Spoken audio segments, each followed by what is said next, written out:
आता तुम्ही दोघी घरी म्हणजे राजकारणामध्ये असलेल्या बहिणी आहात तुम्ही घरात. तर कधी असे राजकारणाचे टिप्स किंवा तुमच्याकडून दिल्या जातात का त्यांना, की कसं हो, काय? आम्ही नेहमी राजकारणावर बोलत असतो. आमच्या दोघींपेक्षा आमची आई जास्त बोलत असते, कारण ती दिवसभर बघत असते बातम्या वगैरे, ती सगळं सांगत असते मला.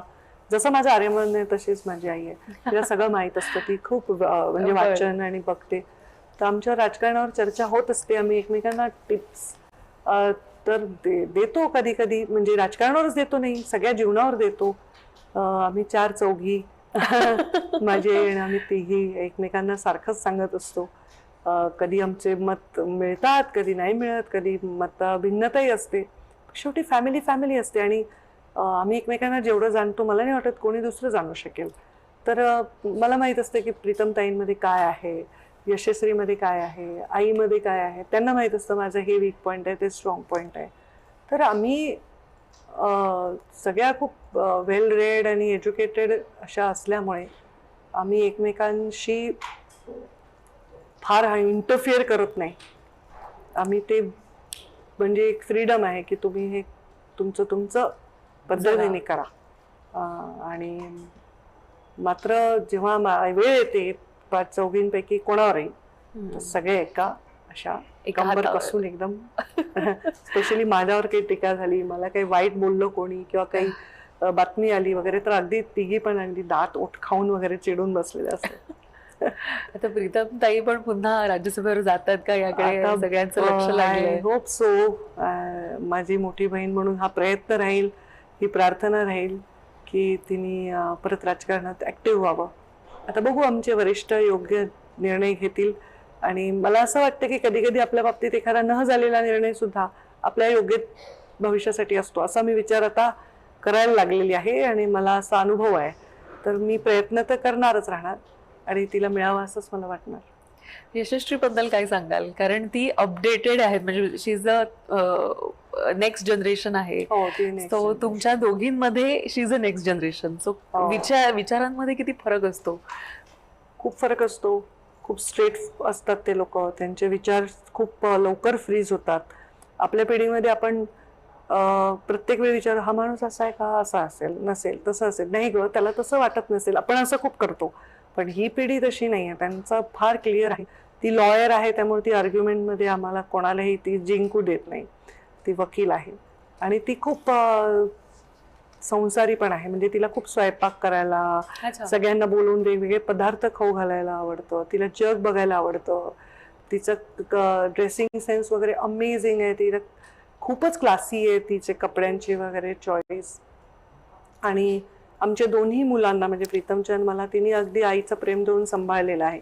आणि त्या दोघांनी ठरवले की मी जेव्हा पैसे कमवायला लागेन ना, तर म्हातारपणी ताई यशू मावशीला आम्ही एक रूम देणार आहे हा. आणि एक जण तिच्या पूर्ण नर्सचा वगैरे खर्च दवाखान्याचा घेणार आहे. त्यांनी वाटून घेतलेला आहे कारण त्यांनी सांगितलं तिने आम्हाला खूप सांभाळलेलं आहे. तर तिने आमच्या मुलांवर आमच्याही पेक्षा खूप प्रेम करते. तिचे क्रेडिट कार्ड वापरत राहतात, तिला पूर्ण ते असं फुल यूज करतात ते तिला. तुम्ही म्हणालात चार चार चौघी आहात तुम्ही. तर चार चौघी म्हणून कुठे पिक्चरला वगैरे जाता का? असे कधी क्षण येतात चार का? चौघी हे नाटक आम्ही पाहिलंय बघितलं तुम्ही? एकत्र. आम्हाला नाटकांना जायची खूप आवड होती. आजकाल नाटकांना जाणं होत नाही. आम्ही जातो, काही सिनेमा वगैरे असेल पण फार कमी. आता आम्ही सगळेच व्यस्त असतो ना, मी प्रीतम यशू तिघेही वर्किंग असल्यामुळे. पण आम्ही सुट्ट्यांना जातो आणि सिनेमाला जातो. कधी कधी आम्ही जेवायला पण जातो, कोणाचा वाढदिवस वगैरे असेल तर आम्ही जातो, सेलिब्रेट करतो. तर ते चार चौघी नाटक बघितल्यापासून मला नेहमी वाटायचं की आम्ही ते चार चौघी आहोत. स्वभाव विभिन्न आहेत किंवा तरी एक नाळ आहे. एकीचा दुसरीसारखा अजिबात स्वभाव नाहीये. विभिन्न स्वभाव सगळ्यांचे आहेत. वेगळेत, पण आमच्यामधला कॉमन धागा आहे, आम्ही सगळे प्रिन्सिपली खूप स्ट्रॉंग आहोत आणि एथिकली आम्ही ड्रिव्हन आहोत. म्हणजे आम्हाला मूल्य आणि तत्व हे आमचा जोडणारा धागा आहे. आमचे सारखेच आहेत, काहीच फरक नाही. बाकी स्वभाव फरक आहे, सगळ्यांचे आवडी-निवडी फरक आहे. कोणाला प्रीतमला गोड आवडतं, मला तिखट आवडतं, यशूला चायनीज आवडतं, आईला पिठलं भाकरी आवडतं. हे बदल आहे आमच्यामध्ये. आमची आई खूप स्ट्रिक्ट होती, त्या कारण तिने एकटीने 3 मुलींना सांभाळलं. बाबा खूप व्यस्त असायचे. तर ती प्रीतम माझ्यापेक्षा खूप ओपन आहे, लिबरल आहे. मी खूप कॉन्झर्वेटिव्ह आहे, कारण मी गावामध्ये राहिली अनेक वर्ष, तर मला नेहमी सतत विचार करते की हे केलं तर काय होईल. ती खूप प्रॅक्टिकल आहे. धाकटी तर एकदम दोन्हीचं कॉम्बिनेशन आहे. ती प्रॅक्टिकल पण आहे आणि ती हे पण आहे, कॉन्झर्वेटिव्ह पण आहे. सगळ्या वेगळ्या होत आम्ही, पण आमचा धागा, आमचं एथिकल असणं आणि प्रिन्सिपल्ड असणं आहे.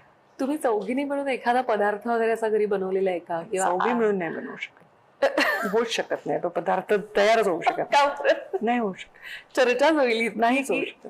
चार बायका एकत्र काहीच नीट करू शकणार नाही स्वयंपाक वगैरे. नाही, तसं नाही. आमच्या आईचे पदार्थ चांगले असतात, पण ती खूप नर्वस होते. आम्ही फार हस्तक्षेप करत नाही. ती अनारसे बनवते, आम्ही थापतो. अच्छा, यशू चांगला स्वयंपाक करते, प्रीतम अजिबात स्वयंपाक आवडत नाही. बरं.